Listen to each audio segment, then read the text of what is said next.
You know, if your Christian music sounds like this, It ain't hard, all you gotta do is trust God. It ain't hard, all you gotta do is trust. it's not Christian music. And I know I might make some people upset with saying this, but I've heard this song 3 or 4 times in the last 10 minutes come across my FYP, and it's like, I gotta say something. If you take away the lyrics and your music sounds like it belongs in a club, it's not Christian. At best, you're putting a halo on Satan and attempting to call him holy. You know, twice in the book of Ezekiel, God rebukes the nation of Israel for mixing the holy and the profane.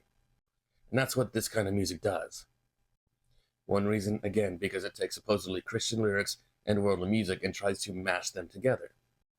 But also because this kind of music puts the brain into something called the alpha state, where your brain is relaxed, you're not using your critical thinking skills, anything bypasses the filter of the brain.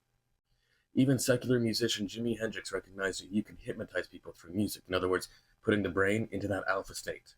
And in doing so, he said you can preach into their subconscious what you want to say. Now, when you take this worldly music and Christian lyrics and you match them together, sooner or later, you're going to get a golden calf experience. And that's the kind of experience that leads you away from God, not closer to him.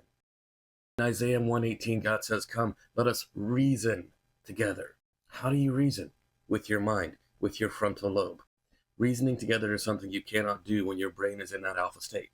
Reasoning is something you cannot do when you're focused through emotion. And emotion's not bad, but emotions are as changing and transient as a politician's promises. The Bible specifically commands, don't be unequally yoked together with unbelievers. Righteousness and unrighteousness cannot cohabitate.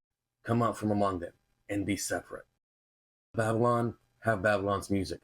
Come out of Babylon. For more information and a much more in-depth discussion, go watch this free seminar called Distraction Dilemma on YouTube. The ministry is called Shepherd's Call Media by a gentleman named Christian Berdahl. Super nice guy. I've met him. Great guy. Very knowledgeable.